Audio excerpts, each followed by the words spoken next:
registered nearly 20 domain names for this penetration test, and out of that only one was successfully used. The rest of them was blocked at proxy level. Yeah? You said that you used to bring an antivirus whenever you used to install something like keylog. Did you use only Metapredator, whatever the inbuilt keylogger code? Yes, that is the thing. That is the thing. That was the keylogger we were using. Or that one of Metapredator. No. Install actually anything on client machines? No, not at all. Not at all. Even for that persistent thing, there were a lot of hassles created with the client, and the disabling of antivirus was done whenever we are making our sessions persistent, not when we are keylogging the machines. Whenever we are making our connections persistent, at that time, yes, we were disabling antivirus. Otherwise, it's not an issue with the Metapredator. I don't think it gets detected by any of the antiviruses.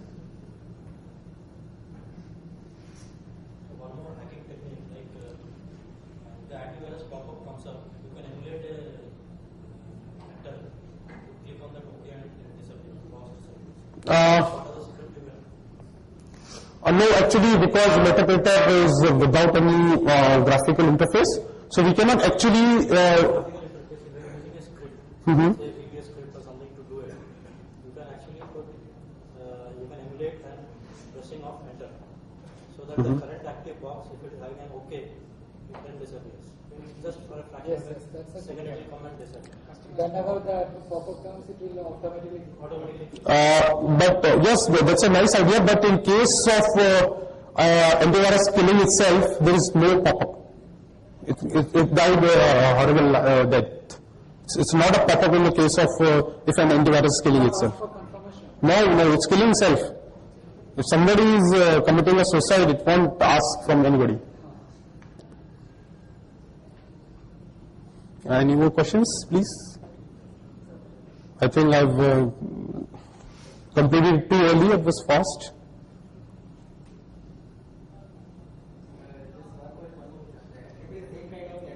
The same setup, which means the system is okay, the whole network is okay. Same kind of attacking the tree is not be possible. Yes, because even when we are discussing mitigation factors with the client, we came to know that even physical USB ports were not there. So that thing also rules out. This thing for sure will not be effective in that case. Maybe some other thing.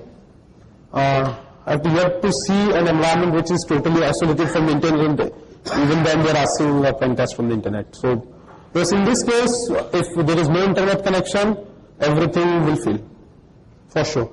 Even not that thing, just if they would have configured the proxy properly instead of allowing star, domain star. Even in that case, it might not have been possible to do the thing. Questions, please? Anything nasty you want to throw at me? Any insults or something?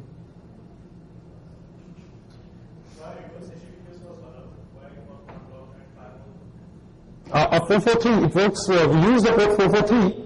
So, assuming that if there is internet, port 80 and port 443, at least these two will be allowed. How about your certificate for them? Was it trusted certificate? No, we are not asking them to browse a website. Oh, okay. The payloads. We are using the payloads. And, I'm sorry, even in some cases like we used Java Applex, that famous no vulnerability session giving payload from Metasploit. Even in that case, we can easily spoof at least on the applet. We can say that it's signed from IBM, it's signed from Microsoft, signed from anybody. So it was not a problem. And hopefully if it was there, we could have tried some other methods, some other tunneling methods. And any more questions? I would like to tell you one good thing. What we tried to do was a DNS tunneling. It's not yet there in the Metasploit. It's proposed in the next version 3.6.0. We actually tried to tunnel our exploits and all the data through a DNS tunnel. But again, a very nice address filtering was there. We were unable to send the payloads or any other thing using our DNS channel. I don't know why. Maybe some anomaly behavior detection was there, some device blocked it. Actually we did not discuss it over a client too, but we tried that thing too. So any questions regarding that?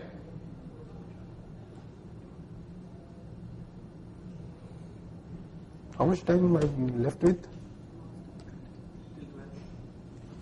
12 is there already, you think? That was the reason we selected that an encrypted tunnel cannot be generally intercepted by any IPS to look what is flowing into it. Kaspersky detects reverse HTTPS and it inserts its own certificate. If you enable network scanning in that, Mm-hmm. it will catch hold of any encrypted content that is going out and coming in Mm-hmm. and insert its certificate in you and it actually encrypts, decrypts all traffic in it. Even the IP is actually No. How can any antivirus decrypt without having the private key of the conversation? Any certificate that is exchanged within the browser or any application that runs, Mm-hmm. it intercepts the certificate Mm-hmm. and then it does decryption of that and then it cites its own certificate and then gives it to them. No, I am not aware of this thing. Yes, intercepting any HTTPS traffic and replacing it with its own certificate is possible. For example, using SSL state tools are available for the thing, but I don't think it will be decrypting the thing. I don't think so. It might be replacing the certificate, that is possible, although that is also again a security risk in itself. But if it's decrypting it somehow, I don't think it's possible, and if it is doing, that's a bigger threat than this thing. You cannot rely on a single security control at that much extent that it's decrypting your encrypted data at the host level. No, what if someone is sniffing your traffic on your machine already? You can just click on that scan encrypted connection, Mm-hmm. network settings of Kaspersky security, then it actually does that. No, then if that is a thing, I have not seen it. If that is a thing, you must provide a private key to the antivirus to decrypt it. Without it, I don't think it's possible. I stand on my point.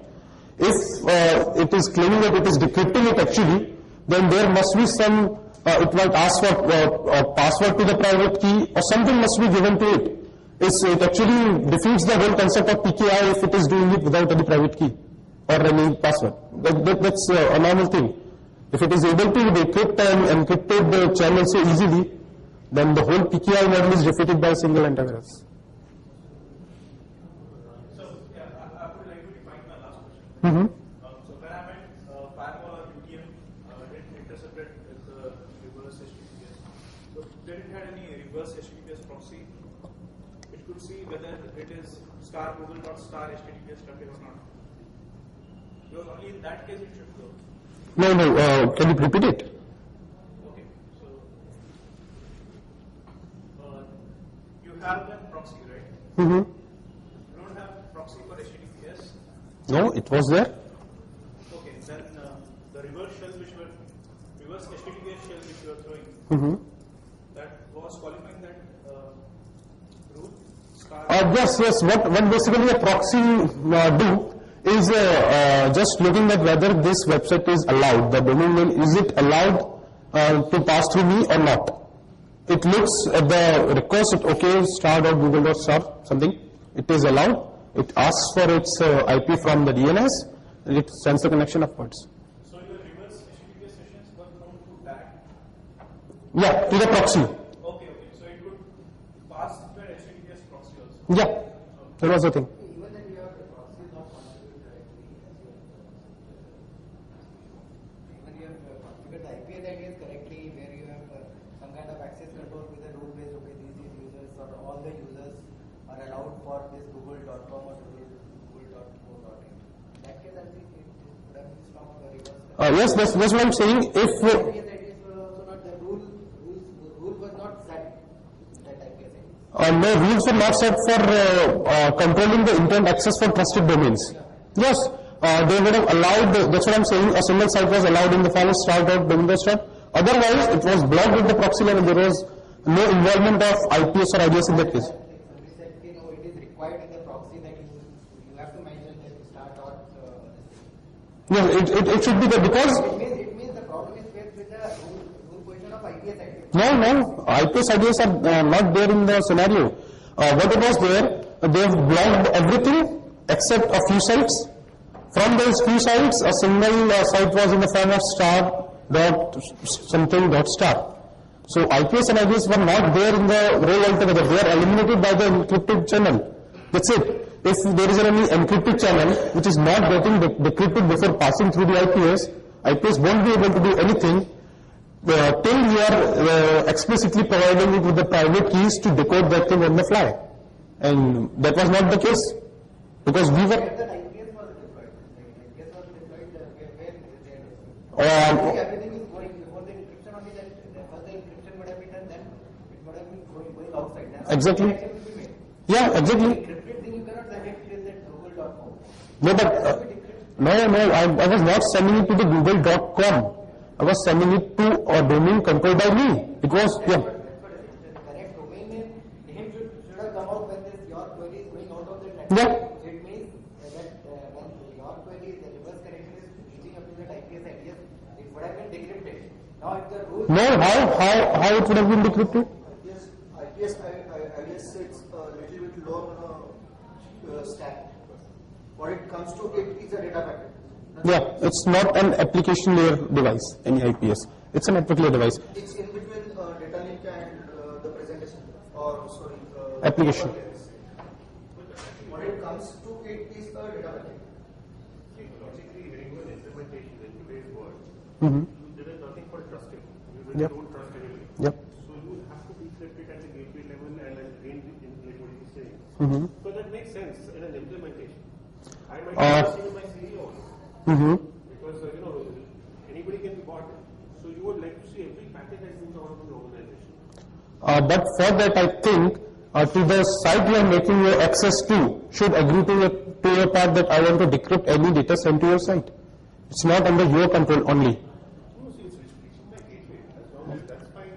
No, if any connection is coming towards your environment, then yes, Decrypt it and then maybe if I have to encrypt it. yes, yes, definitely. gives this option. IPS was not. But Kafka IPS Give this option. That's gives not this right. option and put in the private key.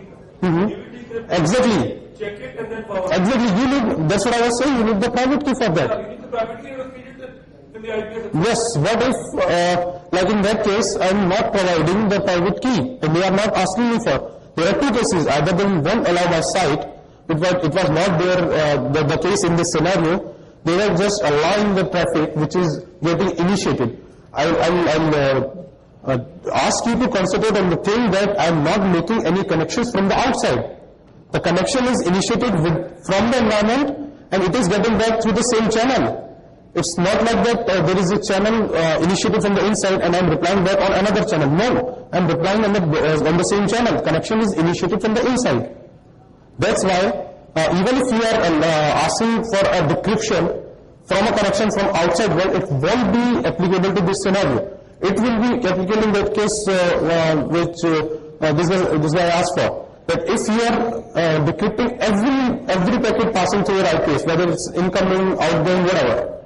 But for that, you need help from third party, which will allow you to decrypt the data being sent to them. Without private key, they won't be able to. Yeah. And to get private key for, say, for a bank, it's... Define the rule for that connection which is getting from inside. Mhm. We block all these things. Yes, but either they'll block, or if they want to decrypt, they'll need a private key for that. So that's what like you should have given the No, but see, in a real world scenario, imagine, in this case, for example, say a vendor was Microsoft. They're logging into a secure gateway of Microsoft. That means it's a HTTPS.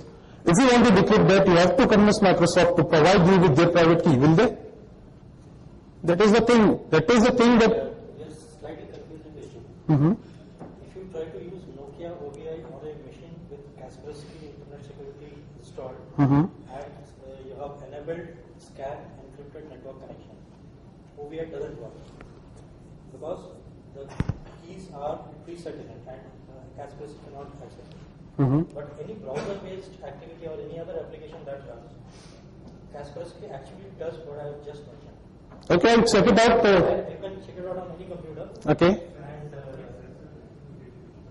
And Okay, I'll check it out. enables scan encrypted connection. As a normal rule, it doesn't. Okay, but can you just explain me how it decrypts the thing without private key? It has the access to the private key of the browser. No, how it can? A browser actually there and then generated. A browser session, an HTTPS will generate a private key there and then, exchange it, and then the encryption starts. So there Kaspersky can.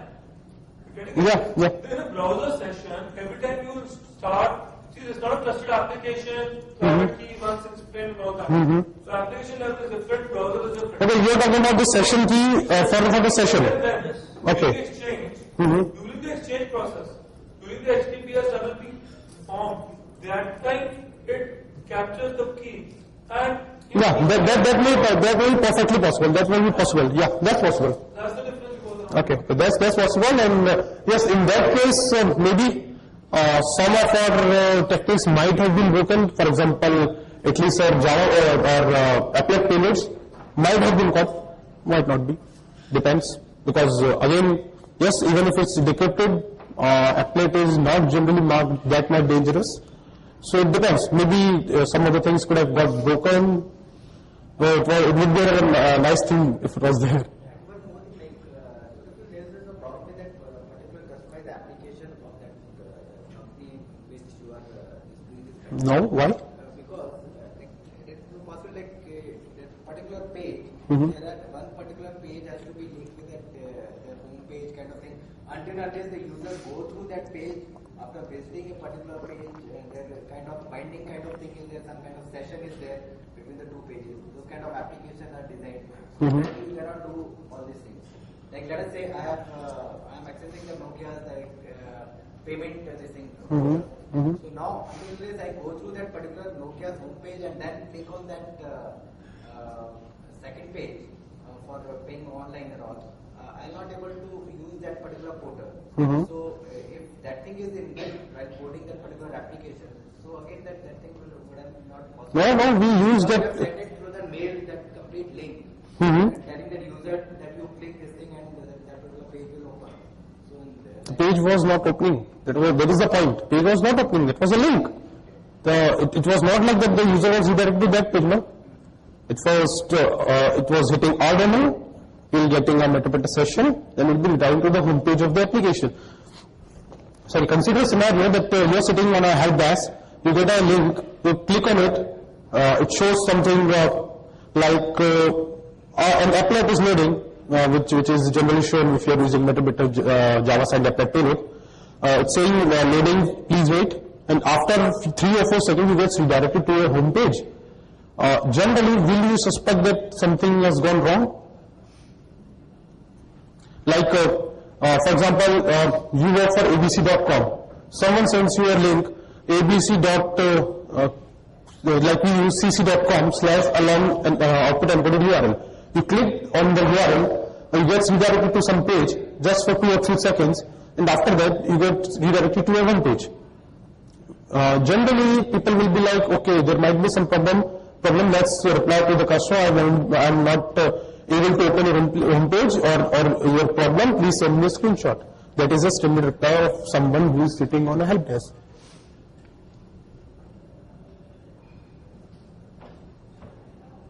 So even in this case, most of the times, what we exploited is human beings. All the security controls are there, but very helpful human nature. That thing help us.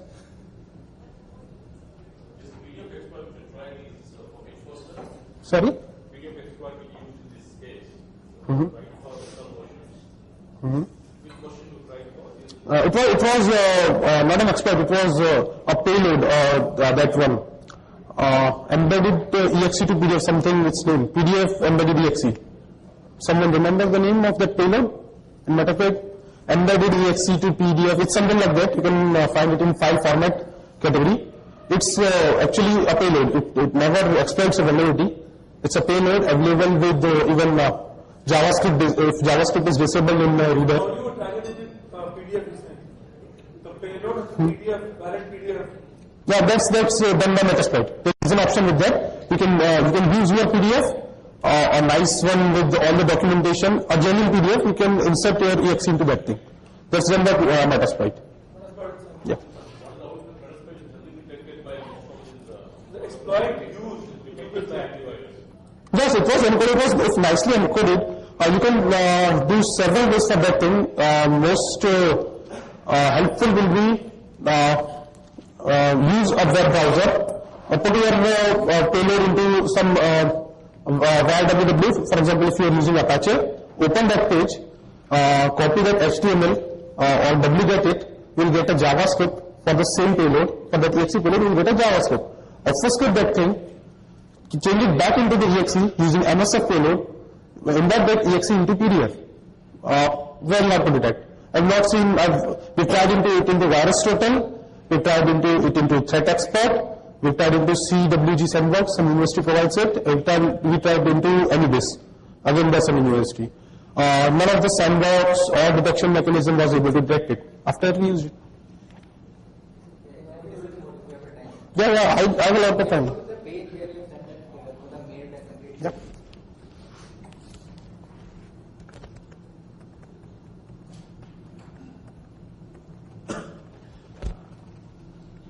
Would have sent the mail.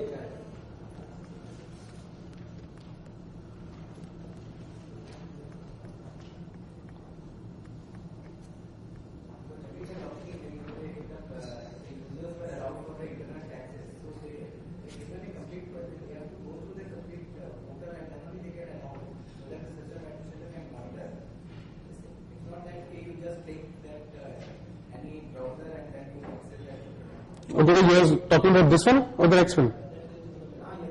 Yeah. Now you're saying it is .cc.com and then Yeah. and if we have some kind of security in place in that particular application, so this thing would have been filtered and then the reverse connection would have No, you are mistaking it. This thing has nothing to do with the application, just but this thing. This thing is the domain name used by that application, that of our clients. For example, if our client was Microsoft.com, it's just Microsoft written over here. That's it. It's nothing to do with the application. When you will click on this, first will be going to our malicious website. From there, we'll be getting redirected to the home page of the original application. Let us say I have my UTM in place, so as a user, I access my account, then only I am able to use that internet, the connectivity Yes. which are given to me. Yes. How come you have allowed this reverse connection to that internet environment? This is not a reverse connection. This is embedding a hyperlink in that, which will be clicked. And the moment it clicks, the actions taken will be the name resolution will take place, which is permitted.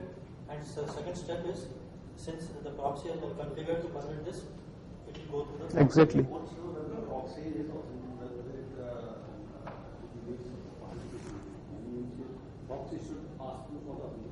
will ask the authentication. MTLM authentication was there. Yep. But once the session is valid, then it can, this can pass through after that. We're just asking a user to click on it. That's it. An authenticated user sitting into the environment needs just to click on this. That is the only thing. Session is valid, but who has initiated that session? The user sitting inside the environment. This is a simple spam or phishing mail which you receive every day. Yep. If you have is accessing for the UTM this thing or you is able to access directly that internet? No, not from the problem. Accessing the mail. He is accessing the mail from the internet environment. He is accessing everything from the pop-up channel, starting from firewalls, IPSs, web filters, proxy, everything is there in every case. Okay, but not that through the customized portal of that company. No. No, that's what my question is. If that, as of today, the companies are giving that customized portal and the user has to log in their account, then only he will able to use that internet this thing. No. I'll tell you. User ID is authenticated because Can we discuss the rest of the question to go offline because the ballot card is started. So people who want to shift rooms can do that, and then we can start off the next session. Okay, I will sketch. The more you ask, the more you are away from the lunch. So rest of it can be taken offline and you can take a picture is there. Yeah.